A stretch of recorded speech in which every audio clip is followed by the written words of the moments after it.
उफ, इतनी गर्मी है और बिजली भी चली गई।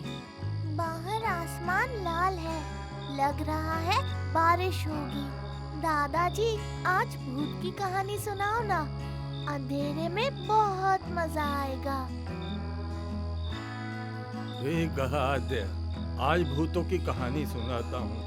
ये कहानी नहीं है, एक सच्ची घटना है। कितनी बार देखा है, आज तुम्हें एक कहानी सुनाता हूँ। तो दादाजी, आपने भूत देखा है? भूत तो मैंने कई बार देखा है, आज उनकी कहानी सुनाता हूँ। तुम लोग आराम से बैठ के सुनो, ठीक है? बहुत साल पहले की बात है। तब कुछ लोगों के घरों में टेलीफोन हुआ करता था और छोटे कीपैड वाले मोबाइल बाजार में नए नए आए थे। पैसे इकट्ठे करके मैंने भी एक खरीद लिया। मेरी एक दूर की बहन थी। जब मेरी मोबाइल के जरिए उससे बात हुई तो उसने कहा कि मैं उससे मिलने आऊं। तो मैं ट्रेन पकड़कर सीधा नीलमणिपुर पहुंच गया। यहाँ उसका घर था। उसके बाद वो ट्रेन से उतर गया, लेकिन ट्रेन लेट थी। इतने अंधकार में मैं कहाँ जाऊं? कोई दिशा समझ में नहीं आ रही थी। कोई गाड़ी या रिक्शा भी कुछ भी दिख नहीं रहा। ओह, मैं ट्रेन से तो उतर गया। लगता है ट्रेन लेट हो गई है। काफी रात हो गई है और अंधेरा भी है यहाँ पर। अब मैं घर कैसे पहुंचूंगा? मुझे तो जाने का कोई साधन भी नहीं दिख रहा। ओहो, मेरी दीदी ने तो कहा था कि इस स्टेशन पर केवल 2 ट्रेनें आती हैं। जगह बहुत सुनसान लग रही है। एक काम करता हूँ, दीदी को फोन लगाता हूँ।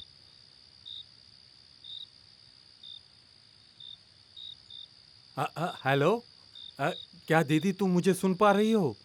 हेलो, मैं नीरू बोल रहा हूँ। हाँ भैया, पहुंच गए। हाँ, मैं ट्रेन से उतर गया हूँ। ट्रेन काफ़ी लेट थी, इसलिए रात हो गई है।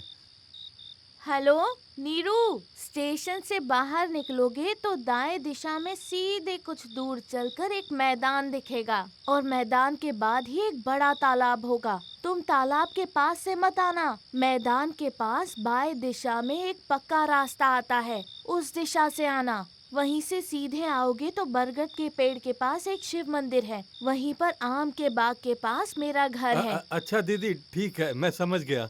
अब मैं रखता हूँ, हैं?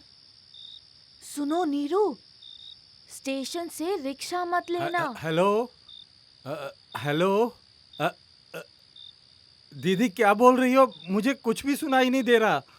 अ, लो, कट गया। अरे, लगता है चार्ज खत्म हो गया है। तभी मैंने देखा आसमान में बादल छा रहे हैं, बारिश हो सकती है। आगे जाकर देखता हूँ रिक्शा मिलती है या नहीं। मैंने चारों ओर देखा। ओ भैया, सुन रहे हो? ओ भैया, मैं पूछ रहा था कि इस वक्त घर जाने के लिए कोई गाड़ी या रिक्शा मिल सकती है? दरअसल ट्रेन लेट थी तो काफी रात हो गई है। क्या मुझे जाने के लिए कोई वाहन मिल सकता है? सीधे आगे जाओ, वहीं पर रिक्शा मिलेगी तुम्हें। ज्यादा बात करने की जरूरत नहीं है, ज्यादा देर करोगे तो वो रिक्शा उड़ जाएगी। उस व्यक्ति के कहे गए शब्द मुझे समझ में नहीं आए। क्या मैं रिक्शा वाले से बात किए बिना ही उसकी रिक्शा में चढ़ जाऊं? अगर ऐसा नहीं किया तो क्या रिक्शा उड़ जाएगी? फिर मैंने सोचा शायद एक ही रिक्शा है, इसलिए उस आदमी ने ऐसा कहा। और फिर उसके बाद, और रिक्शा वाले भैया रुको रुको, शिव मंदिर के पास जो आम का पेड़ है ना, वहाँ मेरी दीदी का घर है, मुझे वहाँ जाना है। अरे, ये तो उसी व्यक्ति की तरह लग रहा है जो पेड़ के नीचे बैठा था। उसी तरह चादर ओढ़ रखी है इसने। ऐसे कैसे हो सकता है कि दोनों की चादर एक जैसी है? हाँ? हो सकता है अंधेरे में मुझसे कोई भूल हो रही हो। इतना लंबा सफर करके शरीर थक चुका था। आराम से बैठा हुआ था, मुझे अचानक नींद आने लगी। फिर मेरी आंखें धीरे धीरे बंद होने लगी। इतने में हल्की ठंडी ठंडी हवा चलने लगी थी। अचानक बहुत तेज हवा चलने लगी और बिजली भी कड़कड़ाने लगी।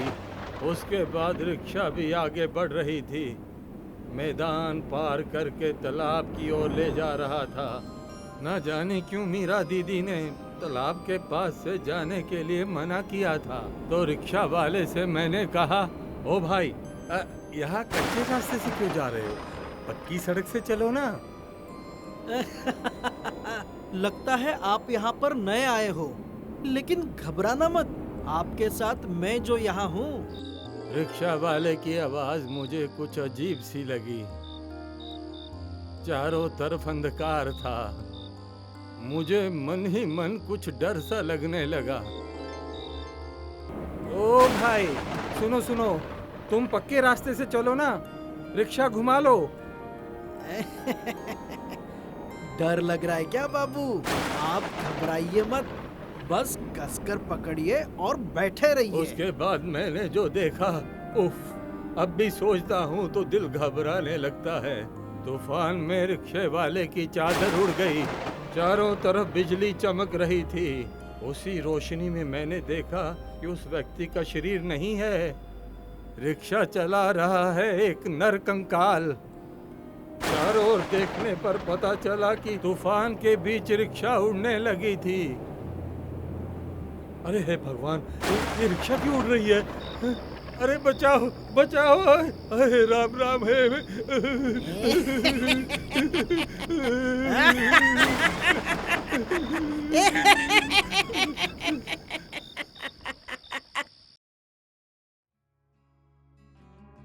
क्यों रे नीरू, अब तबीयत कैसी है? पूरी रात मैंने तुझे ढूंढा, फिर सुबह होते ही तेरे जीजू कुछ लोगों को लेकर तुझे ढूंढने चले गए। तुम तो मैदान में बेहोश पड़े मिले।